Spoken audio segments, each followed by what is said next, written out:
መንግስቲ ትግራይ ዓፋር ዘሎ ዕጡቕ ሓይሊ ናብ ትግራይ እንተተመሊሱ ምሕረት ከም ዝገብረሉ ዕላው ገይሩ ኣባላት እቲ ዕጡቕ ሓይሊ ምስ ስድሮኦም ኮይኖም ኣብ ዝደለይዎ ዓውዲ ንኽዋፈሩ ዘኽእል መደብ ከም ዝተሓንፀፀ እውን ኣፍሊጡ ቤት ምኽሪ ፈጻሚ ስራሕ ብሄራዊ ክልላዊ መንግስቲ ትግራይ ትማሊ 28 ሓምለ 2018 ዓ.ም ኣብ ዘካየደ ስሩዕ ኣኼባ ኣብ ክልተ ኣጀንዳታት ተማይጡ ውሳነ ከም ዘሕለፈ ገሊጹ ብፍላጥ ይኹን ብምድንጋር ካብ መጋቢት 2017 ዓ.ም ጀሚሩ ምስ ሓይልታት ጸረ መኸተ ትግራይ ዕጥቂ ሒዞም ዝርከቡ ተጋሩ ብሰላማዊ መንገዲ ናብ ንቡር ህይወቶም ተመሊሶም መነባብሮኦም ብኣግባቡ ክመርሑ ብምግባር ኣብ ትግራይ ኮይኖም ህልውናን ድሕነትን ህዝቦም ከረጋግጹ ዝኽእሉሉ ዕድል ንኽውሃቦም ከም ኣጀንዳ ሒዙ ምዝታዮ ኣመልኪቱ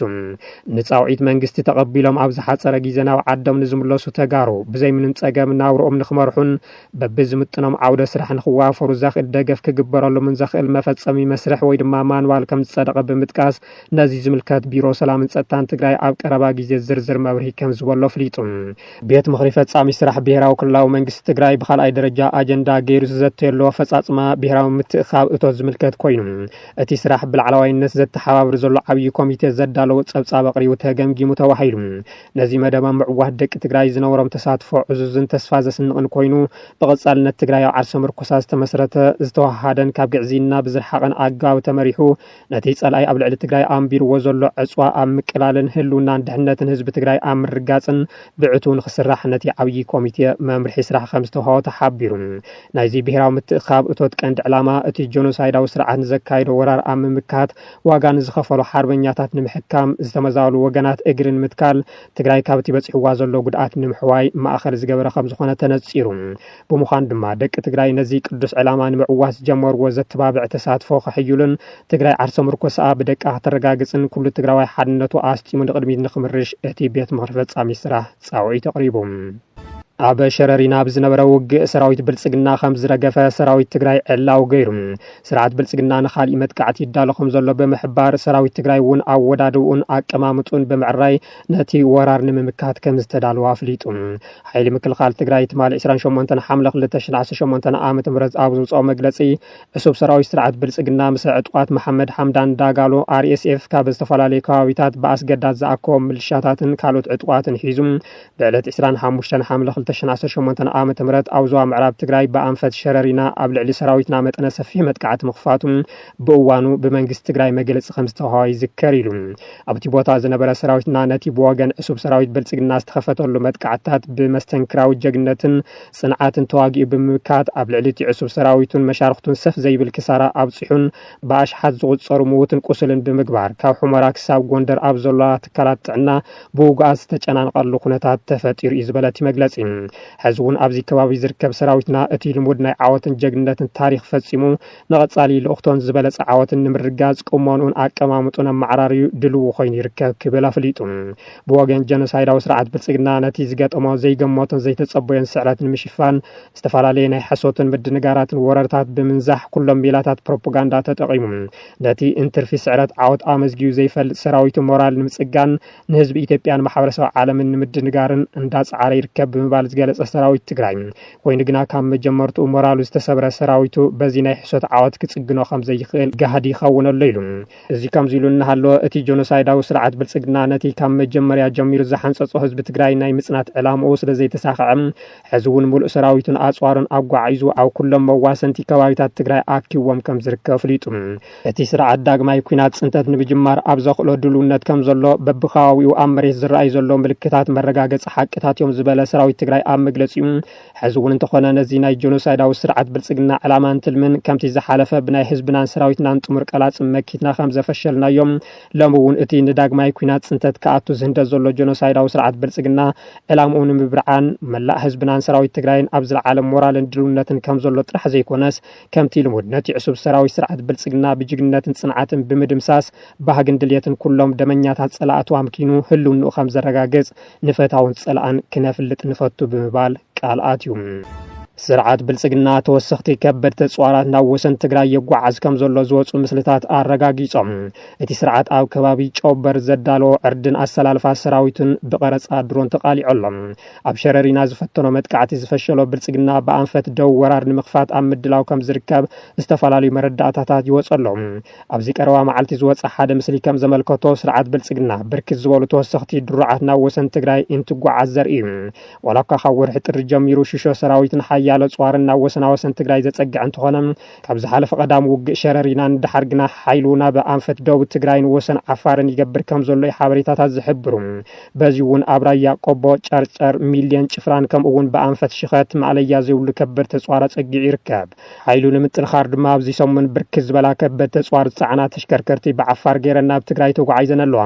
እቲ ስርዓት ዓሰብ ንመሓዚ ህንደድ ኣብ ዝነበረሉ ሰሙናት ናብ ቡርያ ጸጊዕዎም ዝነበሩ ከበድቲ ጽዋራት ከይተረፈ ካብቲ ግንባር ውጽዩና በሚልዮን ጭፍራን ከም ዘጓዓዞም ምጽብጻብና ይዝከር እዚ ከም ዚሉን ከሎቲ ስርዓት ዘዳልዎ ድፋዓን አቀማምጣ ሰራዊትን ዝኸሸፈ ምስሊ ዕላው ኮይኖሎም እቲ ኣብ ከባቢ ጨውበር ከም ዝኾነ ዝተነገረሉ ቦታ ሰራዊት እቲ ስርዓት ዝሰርሖ ድፋዕ ብንጹህ ዘርኢ እንትትከውን ሰራዊት እንትቀሳቀሱውን የመልክት እዩ እቲ ብድሮን ዝተቀረጸ ምስሊ ብወገን ትግራይ ከይተቀረጸ ከም ዝተረፈ እውን ይንገረሎም ካብቶም ዝወጹ ዘለው ምስልታት ምርጋጽ ከም ዝከኣል ስርዓት ብልጽግና እቲ ዝዓበየ ሓይሉ ብቐንዱ ብቆቦን ዓፋርን ይውድብ ከም ዘሎ እዩ ናይዚ ሓደ ምክንያት ኣብ ምዕራብ ትግራይ ካብ ገዲም ውግእ ከፊቱ ክስዕር ከም ዘይኽእል ብምእማኑ እንትትከውን ብኻልኣይ ደረጃ ድማ ናብ መቐለ ንምእታው በኣንፈት ደው ዝቐለለ እዩ ዝብል ድምዳመ ብምሓዙ ከም ዝኾነ ወተሃደራዊ ፍልፍላት ይሕብሩ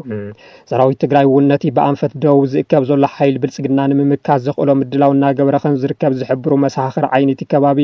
ውግእ ሎሚ ጅመር ጽባሕ ብዝብል ዓብዪ ስግኣት ፈጢሩ ከም ዘሎ ይሕበር ብጉልባዊ ውዕል ፕሪቶሪያ ንዝሓለፉ 3 ዓመታት ወተሃደራዊ ምድላው ክገብር ጸንሐ ስርዓት ብልጽግና ሕዚ ነቲ ውዕሊ ብዕለ ፍሪስዋ ብልዕሊ ትግራይ ዳግማይ ኩናት ንምኽፋት ኣብ ጫፍ በጺሖሎም ብልጽግና ኣብ ዝሓለፉ 3 ዓመታት ግዝኣት ትግራይ ወሪሩ ተመዛበልቲ ንኸይምለሱ ብምግባር ብሽም ውዕሊ ፕሪቶሪያ ክሽክጥ ይጽናሕ እምበር እቲ ውዕሊ ከም ዝፈረሰ ገና እቲ ቀለም ከይደረቐ ነይሩ ዕላው ዝገበሮም ቀዳማይ ሚኒስትር ኣብይ ኣሕመድ እቲ ውዕሊ 23 ጥቅምቲ 2015 ዓ.ም ምስ ተፈረመ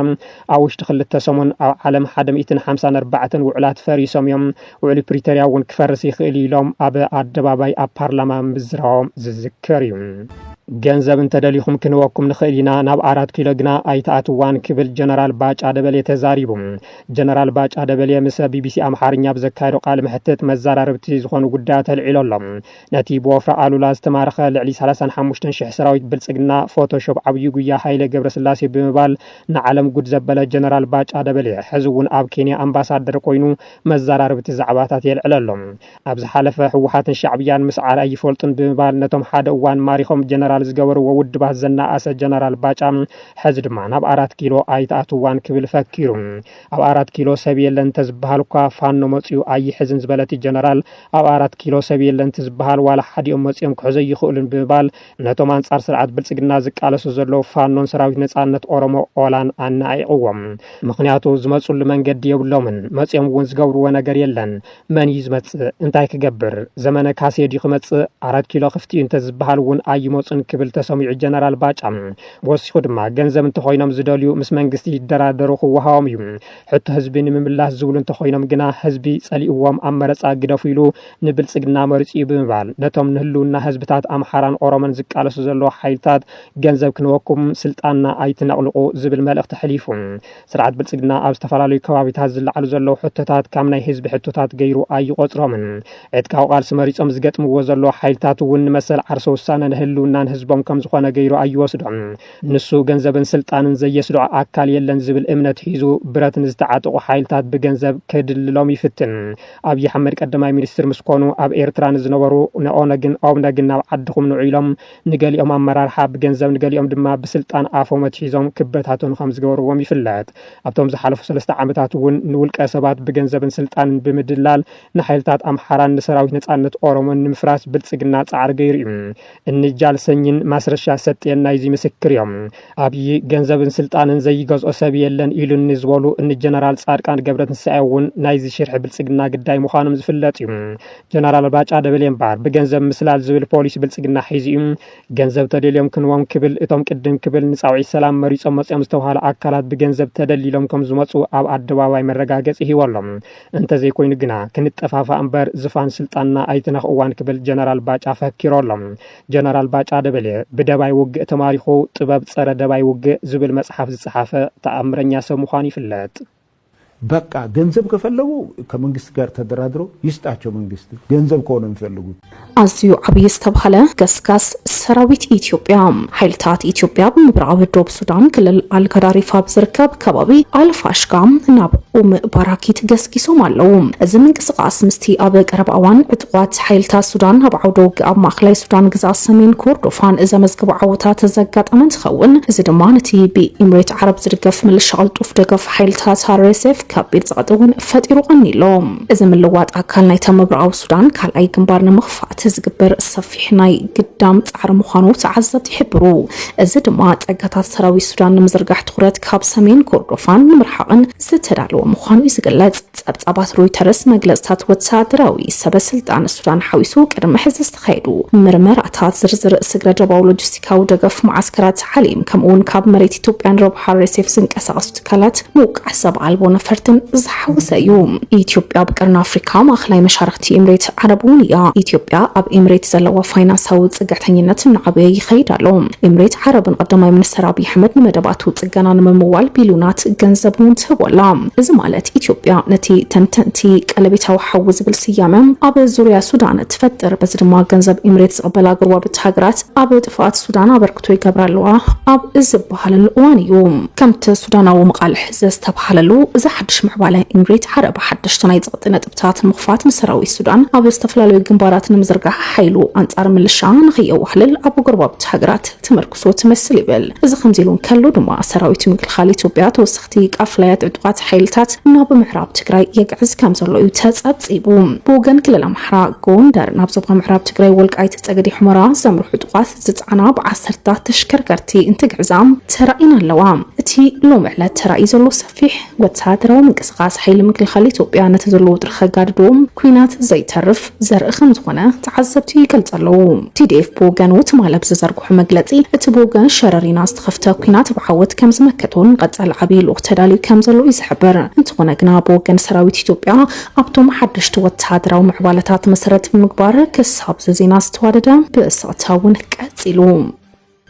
حيل أير TDF فلما يستبحل الأخو كم زعوته تحبيرو سرعتات صار أير وناب قدم جنبار كم سلاخو يتسمع زلوم عطر سراوت إثيوبيا تسلفون صف حزب له كوينات لو تسرعتها بإثيوبيا كم زواج زعوجم تأماننته نحو حد زعوج حيل TDF زملكات زي تجمعتو حبرتها تسمع مالو أبزبا معرب تجري كبابتات الشررينا أبز حلف قدام زقات أما كنت بزحت وتادر ومعولتات يرايو يمزلو تي أبتجت تنحو حد حيل TDF نفر تدعيمو قبل علة حسوتات سراويت إثيوبيا متقعتي كم زفتسمو زملختو زيناتات مسحو حتم التأسسار بزلوان ميدياتات تتأبسيبو نيرو يخون بربوغي سرقاقت أنقرا يكونن وتهدراويان تنتنتي اتيب أنفت شراري ناس تجمر عزيو دماو خينات بخالوت أنفتات تقرايك جمر خليو يبلالو نزمر أيد ما بأنفت دوبات تقراي محران تقراين عفارن زلو كبابتات عبي وتهدراو مدلوات تقيرو كم زلو زرقيو وتهدراو حبيتات نوت يوم حيلتات حوحات سراويت إثيوبيا أب يوات أن يزبلو كبابتات وتادرا ومرت أبو تاجرهم ميكانايزر حيلتات أختيتهم كوينات زوجلا معلتي تأزات يتبوي كم زلو يوم تندوم الشعبية منجست جنرال آل برهان كم أون تتابعت حيلتات إثيوبيا زوج حوحات حيل أيرات عيشو حقست وتادرا وتكنولوجيات أتاتيوم كم زلو بميدياتات بيلوم إيجل زلو TDF درونات مكلا خلق أير سرعتات مسهلات عاديو يوزبلا زلوا إذا حوحات ምትእሳር ዘለውን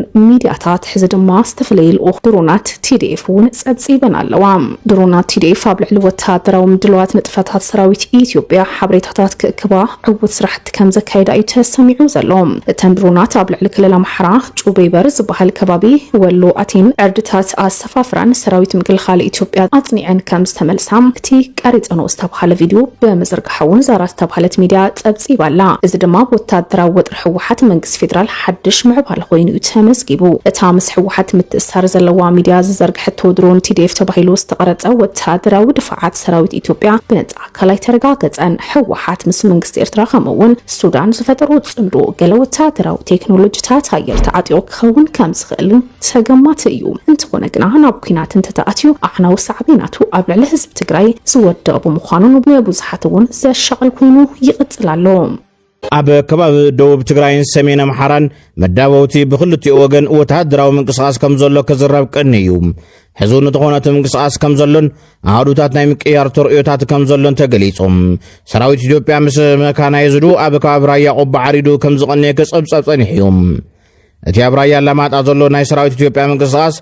ድባቡ ሕዙ እውን ከም ዘይተለወጠን ክልቲኦም ወገናት ሰራዊቶም ይጸጉዑ ከም ዘለዎ ድማ ተረጋጊጹሎም ኣብ ውግእ ሸረሪና ተጋሩ ላዕለዎት ወተሃደራዊ ኣዘዝቲ ምስ ፌደራል መንግስቲ ኮይኖም ከም ዝተሳተፉ ተፈሊጦም ሳሊን ገብረስላሴ ከም ዝሃቦ ሓበሬታ እንተኮይኑ ብ25 ሐምለ 2018 ዓ.ም ኣብ ሸረሪና ዝተኻየደ ውግእ بوغن سراويت فيدرال حموشة تقارو لعلوت وتادراو أزاسي نتوق كم زمرحو قليسهم اتحاوريتا كم زبلوم ابتوق ميجر جنرال أمار بهتام كونيريل تكات فرام كونيريل محرت أب كونيريل چرقوسن كونيريل واللاين كم زتساتفو قليسهم بتوسخي كالوت بدرجة شالك أنشان بلن زنورو أولاتون ابتوق كم زنورو الرقاقيس إلو غيلو اللوم ستالين ገብረስላሴ ብሔራዊ ክልላዊ መንግስቲ ትግራይ ቢሮ ሰላምን ጸጥታን ንሰራዊት ትግራይ ብፍሉይ ድማ ንኣመራርሓታት ዘጋጥሙ ዘለዉ ናይ ጸጥታ ሚስጥር ምሕላው ስጋኣታት ንምቁጻር ዝዓለመ ሓድሽ መምርሒ ኣውፅኡሎም እቲ ቢሮ ኣውፅኦ መግለጺ ከም ዝሓበሮም ብሞባይል ዝግበሩ ናይ ስራሕን ውልቀ ርክባትን ብባዕዳን ጸላእትን ይስለዩን ይስምዑን በምህላዎም መንግስታውን ናይ ሰራዊትን ምንቅስቃሳት ሚስጥር ከምኡውን ናይ ስራሕ ኣፈጻጽማታት ናብ ዘይተደለየ ወገን ይሓልፍ ከም ዘሎ ተገሊጹ نتسقمزين مفتاح ندحنت كمون نمتأممان دما وصانتات الممرحات انت محلالي فمولهم بمسارات الممرحي والقاو موبايلات عبسرح كي يتقمو الركبات بريديون بستفقدوا مسارحات انتراح كاية تعزيز اللهم بتوسخي والقاو موبايلات عبسرح متقام كقدب الركبات راديو ويون بستفقد ناي تكال مراقبي مسارح طرح كفصمم ناي سرح موبايلات نسرح طرح كوعلوم ابلا سراويت مسبيت سبوم زغورو وركب ابسومن حدا معلت طرح كهون توسين لهم تبيرو از ممرحين ابا كلهم كفلتات بتخكل كتكبر بطبق عزيزهم علامو دما دحننت مشتراو حبريتا محلاو مهانو قليت لهم ابا مونغو منغس ኢትዮጵያን ትግራይን ዘተጋደደ ወጥሪ ከሃድ ዝሓትት ጻውዒ ሰላም ቀሪው ሎም ነጻውዒት ዘላቕ ሰላም ዘቅረበ ፋውንዴሽን ሰላም አውሮፓ አውዞጾ መግለጺ ጥቅምት 2013 ዓ.ም ንዝጀመረ መስካሕካሕ እንደማውን ኩናት ዘስዕቦ ኩሎ መዳዮ ብርሰትን አዘኻኺሮም ጥቅምት 2013 ዓ.ም ንዝጀመረ መስካሕካሕ እንደማውን ኩናት ህይወት ብርክት ዝበሉ ወገናት ቀጢፉ ሚሊዮናት ተፈናቂሉ ወሰንቲ መሰረተ ልምዓት ዕንዩ ኣብ ቀርና አፍሪካ ዝኸበደ ሰብኣዊ ቅልውላው ፈጢሩሎም መግለጺ ፋውንዴሽን ሰላም አውሮፓ ከም ዝገለጾም ስለዝኾነ ድማ ዝሓለፈ ኩሉ መዳዊ ኺሳራ ያክል ዝበለት መግለጽ ፋውንዴሽን ሰላም አውሮፓ ክልቲኦም ተጓነዝቲ ወጥሪ ካብ ዘጋደዱ ዝኾነ ይኹን ዓይነት ስጉምቲ ተቐጢቦም ንዝኸተም ስምምዕ ሰላም ፕሪቶሪያ ክግዝኡን ኣፈላላያማ በዙርያ ጠረጴዛ ክፈትሑን ኣተሓሳሲቡሎም በተመሳሳሊ ዜና ንዕለት 29 ሐምለ 2018 ዓ.ም ኣብ አዲስ አበባ ናይ ዘተን ምርዳእን ዘተ ከም ዝህሉ ይዝረበሎም ኣብ ማሕበራዊ ሚድያ በዝሒ ካብና ዝወር ዘሎ ሓበሬታውን ነዚ ዘራጉድ ኮይኑሎም ድሕሪ ወግእ ሸረሪና አውሮፓ ሕብረት ኣሜሪካ እንግሊዝ ትካላት ሕብረት አውሮፓ ተሳኑይን ተዛቶይን ስምምዕ ፕሪቶሪያ ብሙሉ ተግብሩ ዝብል ጎስጓሳት ጀሚረን ዝብል በወገን ትግራይ ዘረኸብና ሓበሬታ እዩ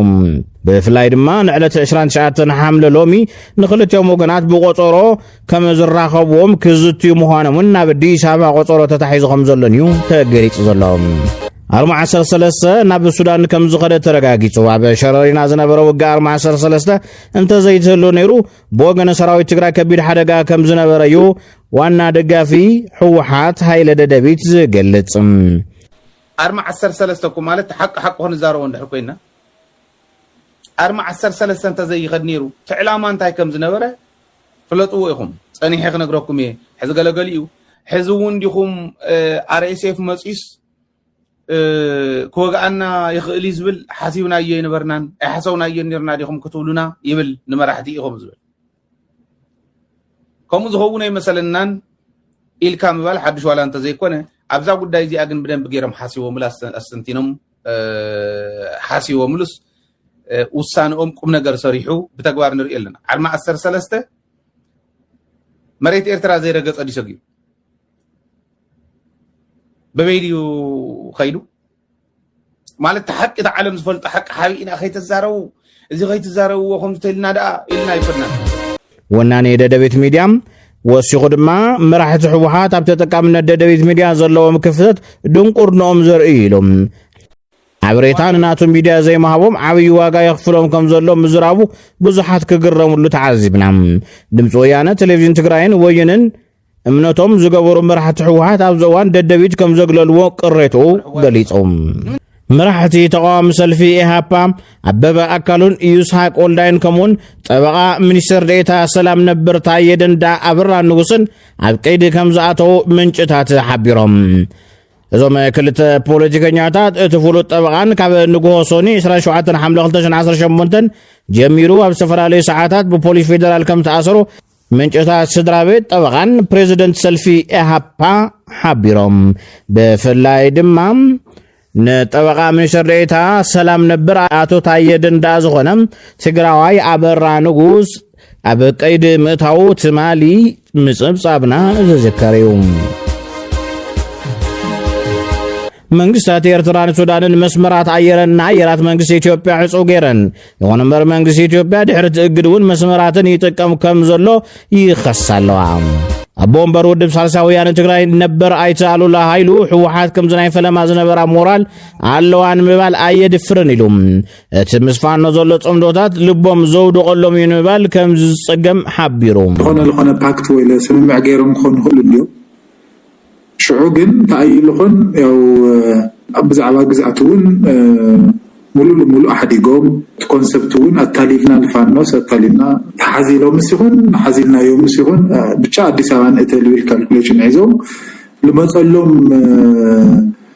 سممع بملو تقبلهم خانو يوم للنجارين